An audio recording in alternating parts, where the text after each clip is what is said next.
Halo semua, balik lagi di channel Boknime. Sebelum kita mulai, klik tombol subscribe dan aktifkan lonceng notifikasinya supaya kalian tidak ketinggalan info dan teori terbaru mengenai One Piece. Sekarang lanjut ke pembahasan. Kali ini Mimin Boknim melanjutkan scene selanjutnya. Pembahasan kita beralih pada sosok Jarul, tokoh penting di tengah kekacauan yang melanda dunia matahari. Jarul, tetua dari Pulau Elbaf, ini berada dalam bahaya besar karena menjadi target para raksasa iblis atas perintah Im Sama. Im Sama menganggap keberadaan Jarul sebagai ancaman serius yang dapat menggagalkan rencananya untuk menguasai Elbaf. Oleh karena itu, Im Sama memerintahkan agar Jarul tidak hanya dikalahkan, tetapi harus segera dilenyapkan. Saat ini, Jarul berada di sebuah desa yang berdekatan dengan area sekolah Walrus, tempat di mana para raksasa iblis mulai berdatangan untuk memburunya. Untungnya, tidak semua prajurit raksasa yang baru-baru ini tiba di Elbaf menuju ke area sekolah Walrus. Sebagian dari mereka memilih untuk pergi ke desa tempat Jarul berada. Kehadiran mereka menjadi harapan bagi Jarul karena mereka mampu bergabung untuk menghadapi serangan para raksasa iblis di desa tersebut. Meski begitu, situasi awalnya tidak berjalan baik. Beberapa prajurit raksasa dengan gegabah menyerang raksasa iblis secara langsung tanpa mempertimbangkan kekuatan lawan yang jauh lebih superior. Akibatnya, mereka dengan mudah dikalahkan dalam waktu singkat. Melihat kekalahan itu, seorang prajurit raksasa menyatakan penyesalannya atas situasi yang terjadi. Dia menyebutkan bahwa seharusnya Dory, Brogy, dan kru bajak laut Giant Warrior menjadi tumpuan utama Elbaf dalam pertempuran ini. Namun, nasib berkata lain. Mereka justru berbalik menjadi iblis karena terkena jurus musuh. Keadaan ini memperburuk situasi bagi para raksasa Elbaf. Jika Dory dan Brogy masih berada di pihak mereka, kemungkinan besar perlawanan mereka akan jauh lebih kuat. Kedatangan Im Sama benar-benar membuat situasi di Elbaf semakin kacau dan mengkhawatirkan. Namun, Jarul dengan tegas menyatakan bahwa tidak ada gunanya meratapi keadaan saat ini. Menurutnya, fokus utama bukanlah keluhan, melainkan strategi untuk meraih kemenangan. Ia memerintahkan para prajurit untuk tidak lagi bertarung secara sembarangan atau mengandalkan kemampuan individu karena jelas mereka tidak akan mampu mengalahkan raksasa iblis seorang diri. Jarul menginstruksikan mereka untuk menggunakan formasi perang yang terorganisir, sebuah taktik khas Elbaf yang telah lama mereka latih. Perintah ini membawa semangat baru bagi para prajurit. Dengan penuh semangat, para prajurit mulai menerapkan formasi perang khas Elbaf yang unik. Beberapa di antara mereka bahkan tersenyum mengenang masa ketika mereka sering melatih formasi ini. Meskipun raksasa iblis masih lebih kuat, bertarung dengan formasi yang teratur memungkinkan para prajurit raksasa memberikan perlawanan yang jauh lebih baik dibandingkan sebelumnya. Formasi ini membuat mereka mampu menahan serangan musuh dengan lebih terkoordinasi meski tantangan yang dihadapi tetap berat. Dari kejauhan, dua ksatria suci, Killingham dan Somers mengamati pertempuran tersebut. Somers berkomentar bahwa para prajurit raksasa tampak melakukan sesuatu yang menarik dengan formasi mereka. Killingham menambahkan bahwa cara bertarung mereka terlihat sangat unik dan berbeda. Namun, kedua ksatria suci itu memilih untuk tidak ikut campur untuk saat ini. Mereka justru menikmati pertempuran di depan mereka sebagai tontonan yang menghibur, seolah-olah menyaksikan sebuah pertunjukan yang menarik. Berpindah ke Pulau Hachinosu, diperlihatkan bahwa pertempuran panas di tempat itu masih terus berlangsung. Seperti kita bahas sebelumnya, Shanks dan Kurohige sedang beradu serangan kuat mereka masing-masing. Shanks memakai teknik pedang yang dilapisi dengan buso haki dan Haoshoku haki tingkat tinggi, sedangkan Kurohige memakai pukulan yang dipadukan dengan kekuatan dari Gura-Gura Nomi dan Yami Ishami Nomi sekaligus. Bentrokan mereka menimbulkan dampak besar dan menarik perhatian dari semua orang yang sedang bertarung di sekitar sana. Setelah adu serangan itu, keduanya sama-sama terlempar. Shanks bisa mendarat dengan baik sambil tetap berdiri, sedangkan Kurohige sempat terjatuh walaupun langsung bangkit kembali. Shanks berbicara sendiri dengan berkata bahwa serangan perpaduan dari kedua buah iblis itu adalah hal yang sangat berbahaya. Lalu terlihat kilas balik Shanks dan Kurohige waktu masih di kru Roger,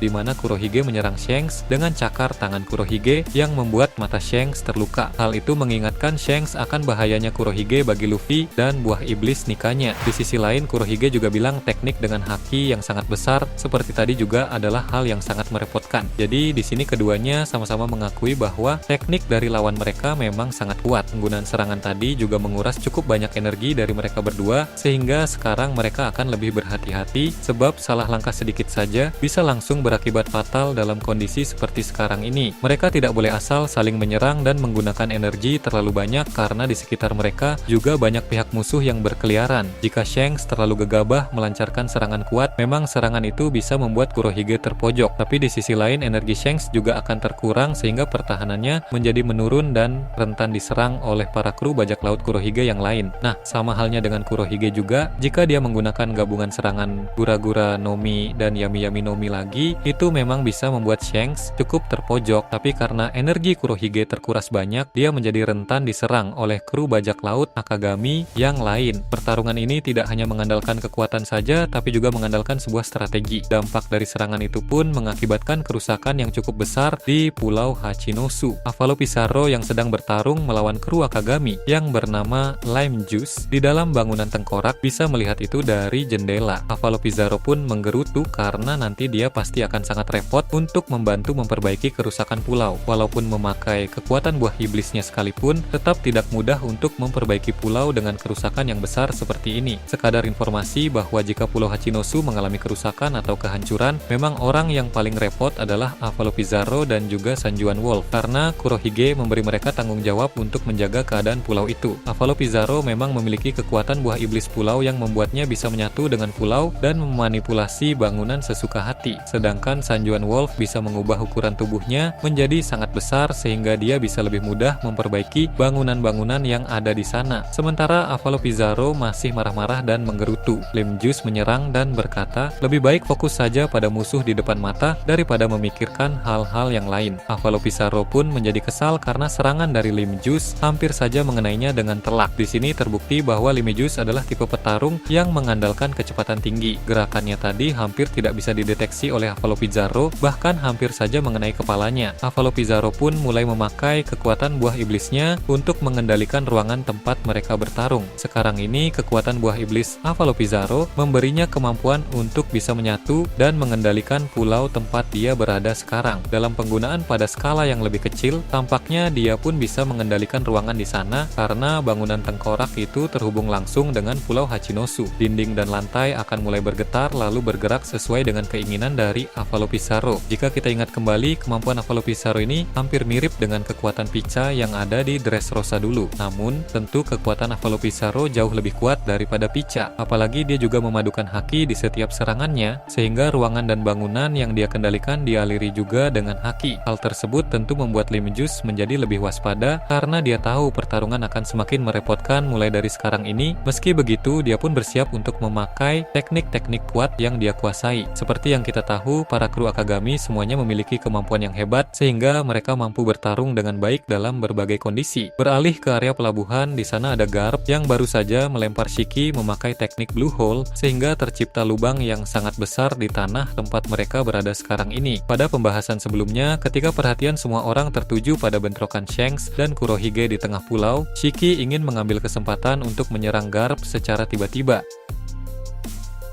Namun, sang pahlawan angkatan laut itu bisa menyadarinya dengan Kenbunsoku Haki, sehingga dia segera menangkis dan membalas Shiki dengan melancarkan teknik Blue Hole. Sementara itu, Sengoku sedang bertarung melawan para aliansi kuat lain dari bajak laut Kurohige. Memang para aliansi lain itu tidak sekuat Shiki, tapi kemampuan dari orang-orang itu tetap saja merepotkan pihak angkatan laut di sana. Terlebih lagi, jumlah mereka yang terbilang sangat banyak. Sengoku pun melihat Garp cukup kelelahan akibat aksinya melawan Shiki tadi, sehingga dia meminta rekannya itu untuk beristirahat sementara waktu. Biar Sengoku sendiri saja yang mengurus para musuh di sana, sementara Garp beristirahat. Namun, Garp menanggapi perkataan Sengoku itu dengan bilang bahwa dalam situasi seperti ini, rasanya mustahil untuk bisa beristirahat. Jadi, yang bisa dilakukan adalah tetap bertarung, tapi dengan mengurangi intensitas agar energinya tidak terkuras terlalu cepat seperti tadi. Mereka berdua pun kembali bekerja sama dan menghadapi para musuh yang ada di hadapan mereka itu. Tak lama berselang, bagian dalam lubang Blue Hole tempat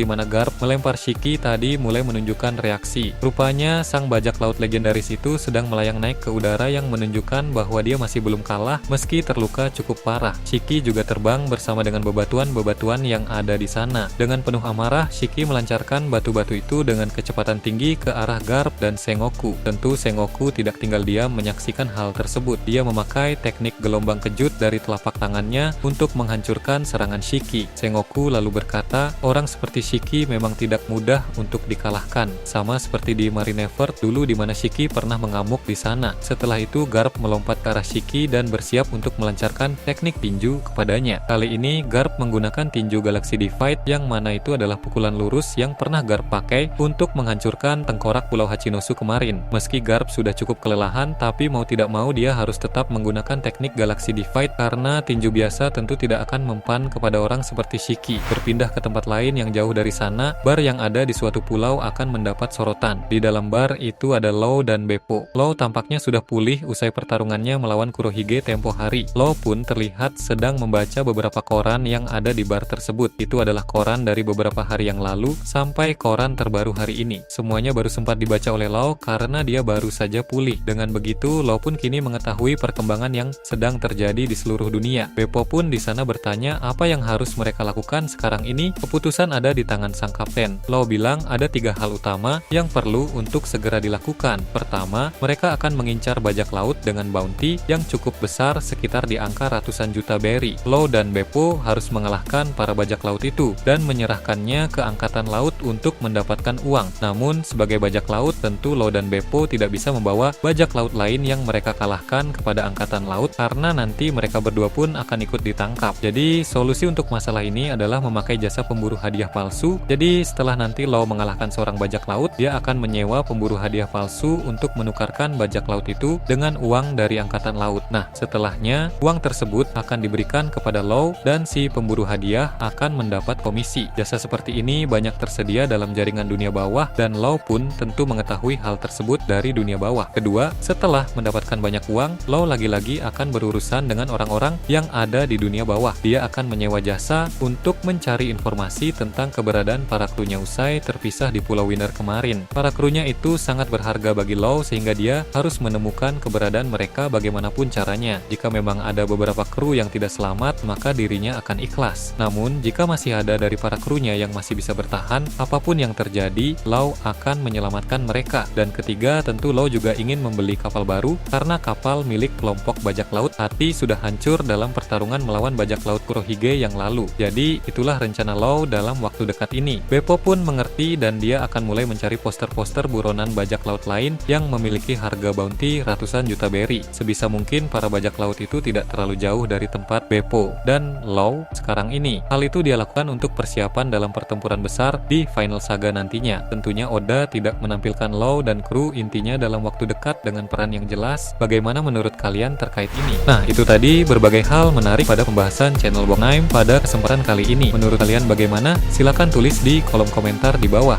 Oke, segitu saja untuk pembahasan kali ini. Jangan lupa like, share, dan subscribe untuk video menarik selanjutnya. Peaceful World.